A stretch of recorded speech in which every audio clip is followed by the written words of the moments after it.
పక్కా Rayalaseema village style curry తినాలని ఉందా? అయితే ఈ అలసందల పుల్లగూర మీకోసమే. చాలా అంటే చాలా రుచిగా ఉంటుందండి. కొద్దిగా నెయ్యిని వేసుకొని ఇది రైస్‌తో కానీ, ముద్దతో కానీ కలుపుకొని తింటూ ఉంటే గిన్నెలు ఖాళీ అవ్వాల్సిందే. అంత రుచిగా ఉంటుంది. అలసందల్లో ప్రోటీన్‌లు కూడా ఎంతో ఎక్కువగా ఉంటాయి. మనందరికీ తెలిసిందే కదా! అందుకే ఆరోగ్యానితో పాటు రుచిని కలిపి ఇచ్చే ఈ కర్రీని ఒక్కసారి ట్రై చేయండి.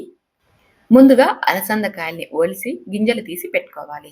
ఇవి దాదాపు 200 గ్రామ్స్ ఉన్నాయండి. దానికి ఎంత స్పైసీని యాడ్ చేస్తానో మీరు సగం వేసుకున్నప్పుడు అంత తగ్గించి వేసేసుకోండి. ఇప్పుడు అలసందల్ని ఒక కప్పు వేసుకున్నాం కదా!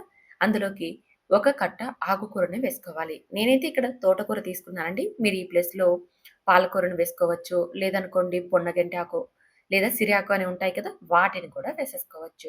తర్వాత 2 వంకాయల్ని లేతవి కట్ చేసి వేసుకోండి. 1 లేదా 2 టమోటాలని కూడా కట్ చేసి వేసుకోవాలి. తినగలిగే కాయని బట్టి పచ్చిమిర్చిని వేసుకోవాలి. అలసందలు అనేటివి చప్పిడినిస్తాయి కాబట్టి కాస్త స్పైసీ ఎక్కువగానే ఉండాలి.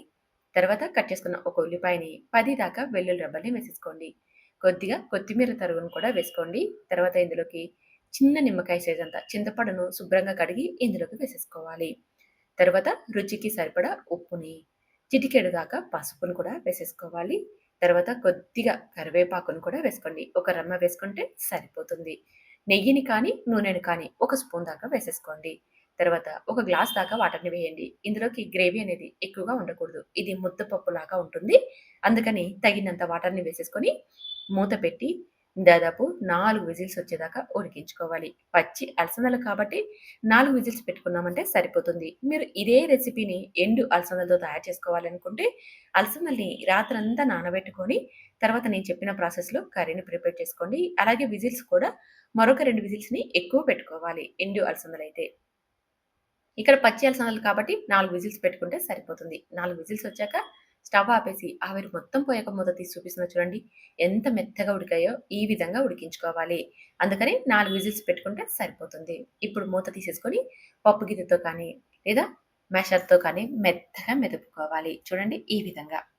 పప్పనేది చూసారుగా ఎంత చిక్కగా ఉందో, ఇలా గ్రేవీ ఉంటే సరిపోతుంది. అందుకని వాటర్ మీరు వేసుకునేటప్పుడు తగినంత వేసుకోండి. పల్చగా ఉంటే ఈ కర్రీ రుచి అస్సలు బాగోదు. ఇలా చూడండి మెత్తగా మెదిపేసేసుకొని పక్కనుంచేసేసుకోవాలి. చూస్తున్నారుగా గ్రేవీ ఎంత చిక్కగా ఉందో. ఇప్పుడు స్టవ్ మీద కడాయి పెట్టుకొని కొద్దిగా ఆయిల్ వేసుకొని అందులోకి 1 స్పూన్ దాకా పచ్చిశనగపప్పు, 1 స్పూన్ దాకా మినపప్పు, 1 స్పూన్ ఆవాలు, 1 స్పూన్ జీలకర్రని వేసి ఈ పోపు దినుసులన్నీ క్రిస్పీగా అవ్వాలి. ఇప్పుడు ఇందులోకి 10 దాకా ఎండుమిర్చిని తుంచి వేసేసుకోవాలి. అవునండి. ఎండుమిర్చి ముక్కలు అక్కడక్కడ తినేటప్పుడు తగులుతూ ఉంటే చాలా చాలా బాగుంటాయి. ఈ ఎండుమిర్చి ముక్కలు స్పైసీ లేవండి. అందుకని ఎక్కువగా వేసుకుంటున్నాను. ఇలా స్పైసీ లేని ముక్కల్ని వేసుకున్నామనుకోండి, మనం రైస్‌తో కలుపుకొని తినొచ్చనమాట. అందుకని పోపులకి ఎప్పుడు కూడా మీరు స్పైసీ తక్కువున్న ఎండుమిర్చిని తుంచి వేసేసుకోండి. 2 ఉల్లిపాయలని నైస్‌గా కట్ చేసి కరివేపాకును, ఉల్లిపాయలను మగ్గించండి. అవి కాస్త మగ్గాక ఇందులోకి మనం మెదిపి పెట్టుకున్న పులగూరను కూడా వేసేసుకొని ఒక ఉడికించుకోవాలి. ఇలా పులగూరను మళ్ళీ పోపులో ఉడికించడం వల్ల రుచి చాలా బాగుంటుంది. అలాగే కర్రీ అనేది మనకి తొందరగా పాడవకోకుండా ఉంటుందనమాట. రుచి బావుంటుంది. అలాగే చాలా టైం వరకు ఇది ఎక్కువ సేపు బాగుంటుంది. ఇలా ఉడికించేసేసుకొని స్టవ్ మీద నుంచి దించి మనం సర్వ్ చేసేసుకోవడమే. పైన కొత్తిమీర చల్లకండి. అలా చల్లాము అంటే రుచి మారిపోతుంది. నెయ్యిని మాత్రమే పైన కొద్దిగా వేసుకొని ముద్దలోకైనా, రైస్‌లోకైనా సర్వ్ చేసుకొని తింటుంటే మొత్తం గిన్నెలు ఖాళీ అవ్వాల్సిందే. అంత రుచిగా ఉంటుంది. చూసారుగా తక్కువ మసాలాతో ఎంత తక్కువ టైంలో తయారు చేసేసుకోవచ్చో మరి మీరు ట్రై చేస్తారు కదూ! Thank you for watching.